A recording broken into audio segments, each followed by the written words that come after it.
next to me, in front of me, behind me. Let's talk about those.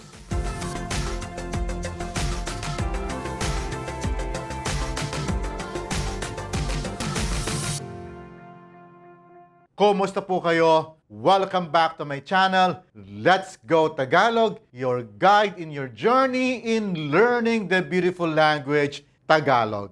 We are still discussing a huge topic, the Tagalog personal pronouns. We have completed discussing Group 1 pronouns and we are currently covering Group 2 pronouns, specifically how they are used. Before we begin, please make sure you hit the subscribe button and the bell notification button. That will surely help this channel grow. If this is your first time to watch my channel, I suggest you check out my previous videos. You can go into my playlist and check out the videos labeled personal pronouns. Now, on to our topic. In the last several videos, I talked about the number of uses of Group 2 personal pronouns. This time, we will talk about its use with prepositions or words that convey location.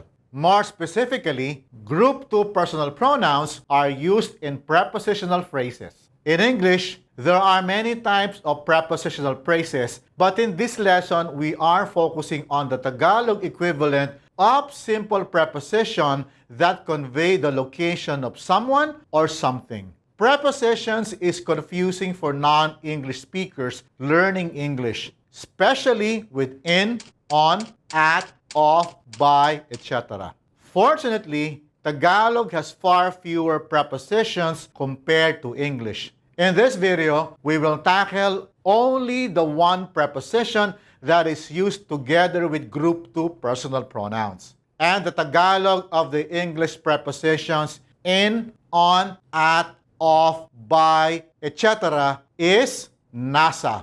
Not that nasa. Nasa is a particle that needs to be combined with the name of the location to make it into a prepositional phrase. For example, nasa tabi ko, next to me. Nasa harap ko, in front of me. Nasa tapat ko, across me. Nasa likod ko, behind me. Nasa gitna namin, in between us. Nasa kanan ko, on my right. Nasa kaliwa ko, on my left. Let us use them in simple Tagalog sentences. Before we do that, let's check out our simple sentence pattern. The personal pronoun in a prepositional phrase is always a Group 2 pronoun. The subject of the sentence can be a Group 1 pronoun like ako, tayo, kami, ikaw, ka, kayo, siya, and sila. A proper noun or proper nouns or names of people. A common noun or common nouns which can be animals, inanimate objects, or ideas. On to our examples. I will provide the examples both for casual and formal sentences. Here goes. Nasa tabi ko ikaw. Ikaw ay nasa tabi ko. You are next to me. Nasa harap natin siya. Siya ay nasa harap natin. He or she is in front of us, including the listener. Nasa tapat namin sila. Sila ay nasa tapat namin. They are across us, excluding the listener. Nasa likod mo si Peter. Si Peter ay nasa likod mo. Peter is behind you. Nasa gitna ninyo sina Peter at Marie. Sina Peter at Marie ay nasa gitna ninyo.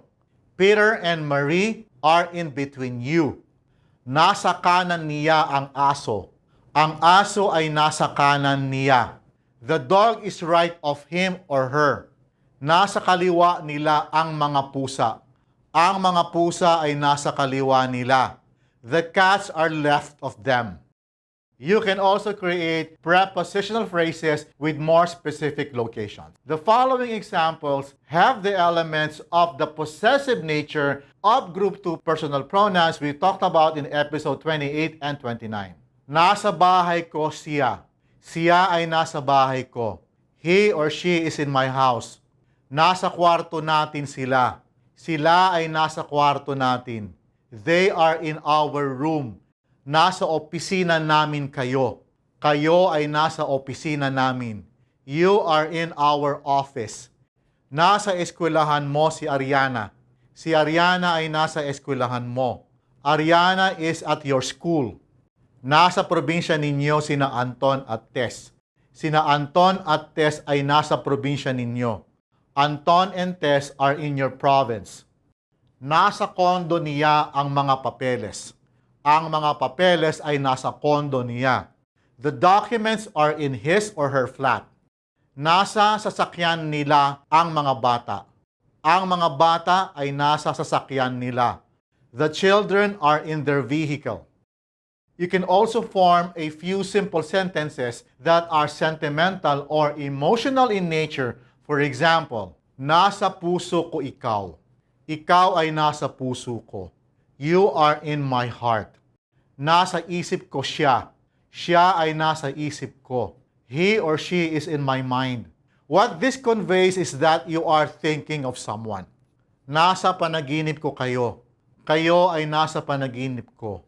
You are in my dreams. Nasa pangarap ko sila. Sila ay nasa pangarap ko. They are in my dreams.